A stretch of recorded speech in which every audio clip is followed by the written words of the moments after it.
رمضان اور قرآن حکیم کا جو بنیادی مقصود قرآن نے بیان کیا ہے، یعنی تقوی، بڑی وضاحت کے ساتھ، بڑی تفصیل کے ساتھ اللہ تعالیٰ نے تقوی کا حکم دیا ہے اور اس پہ ملنے والے ثمرات اور انعامات اور اعزازات قرآن میں بیان کیے گئے ہیں۔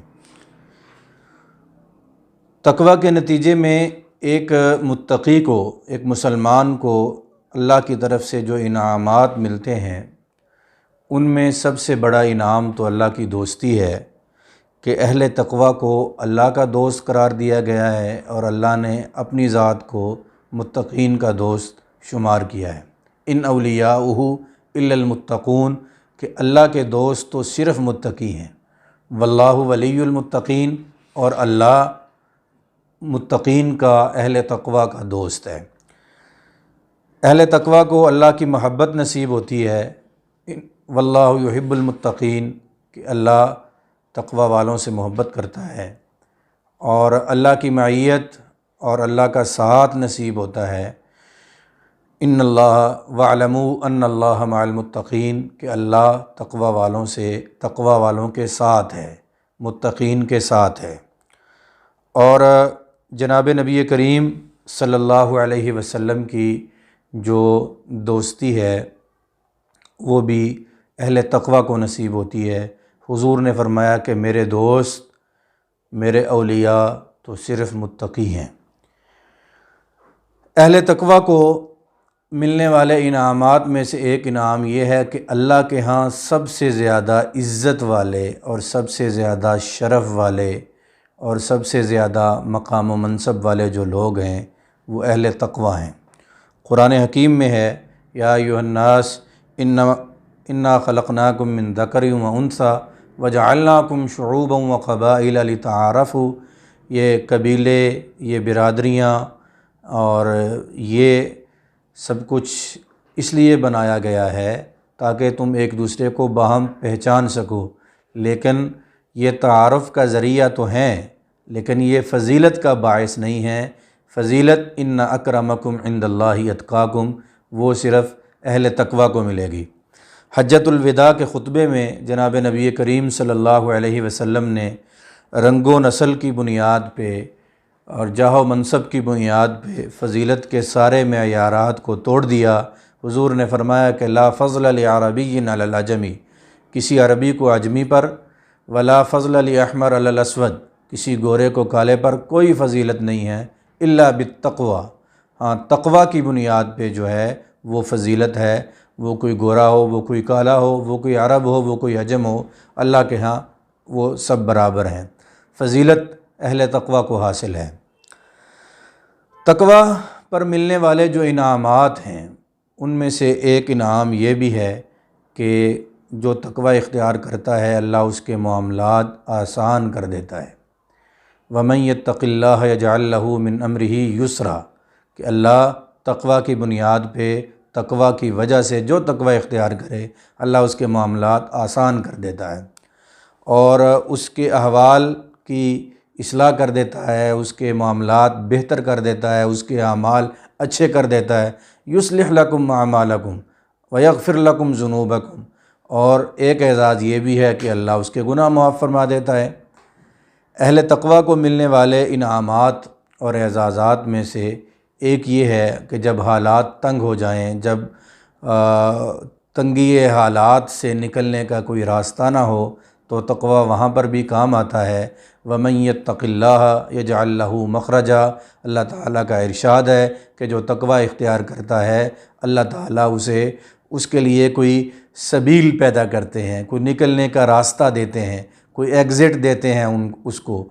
اور جو معاشی تنگی میں ہے، جو روزگار کی پریشانی میں ہے، اس کے لیے بھی یہ ہے کہ وَيَرْزُقْهُ مِنْ حَيْثُ لَا يَحْتَسِبُ، اور اللہ اس کو ایسی جگہ سے رزق دیتے ہیں کہ اس کو گمان بھی نہیں ہوتا کہ یہاں سے جو ہے وہ مجھے رزق ملے گا۔ تقوی پر جو ملنے والے انعامات ہیں ان میں سے ایک یہ بھی ہے کہ دشمن سے جو ہے، دشمن کی تدابیر سے انسان کو تحفظ ملتا ہے۔ وَإِن تَصْبِرُوا وَتَتَّقُوا لَا يَضُرُّكُمْ كَيْدُهُمْ شَيْئًا، کہ اگر تم تقوی اختیار کرو تو دشمن کی تدبیریں جو ہیں، دشمن کے جو منصوبے ہیں وہ تم پہ کارگر نہیں ہوں گے، تم اس سے محفوظ رہو گے۔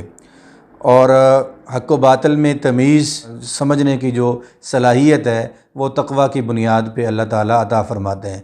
ان تتقوا اللہ یجعل لکم فرقانا، کہ اگر تم اللہ سے ڈر جاؤ تو اللہ جو ہے وہ تمہیں فرقان کی صلاحیت دے گا، یعنی حق و باطل میں فرق کرنے کی، سچ اور جھوٹ میں تمیز کرنے کی، خیر و شر میں جو فرق کرنے کا ایک ملکہ ہے وہ آپ کو ملے گا۔ تقوی کے انعامات میں سے ایک یہ بھی ہے کہ آپ کے دنیا سے جانے کے بعد آپ کی اولاد کی حفاظت ہوگی۔ وَلْيَخْشَ الَّذِينَ لَوْ تَرَكُوا مِنْ خَلْفِهِمْ ذُرِّيَّةً ضِعَافًا خَافُوا عَلَيْهِمْ فَلْيَتَّقُوا اللَّهَ، کہ جو اپنے پیچھے کمزور اولاد چھوڑ کے جا رہا ہے اور ان کے بارے میں وہ خوف زدہ ہے کہ ان کا کیا بنے گا، تو اسے چاہیے کہ وہ اللہ سے ڈرے، یعنی تقوی جو ہے اس کی اولاد کے تحفظ کا ذریعہ ہے۔ اور تقوی کی بنیاد پر جو ہے جہنم سے چھٹکارا ملے گا۔ قرآن حکیم میں ہے وَإِن مِّنكُمْ إِلَّا وَارِدُهَا كَانَ عَلَىٰ رَبِّكَ حَتْمًا مَّقْضِيًّا، کہ تم میں سے ہر کوئی جہنم میں آئے گا، یہ اللہ کا اٹل فیصلہ ہے۔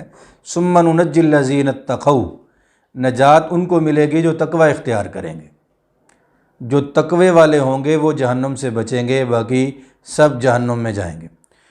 اور تقوی جو ہے یہی وہ بنیادی وصف ہے کہ جس کی بنیاد پہ جنت وراثت بنے گی، جنت کا حقدار بنے گا مسلمان۔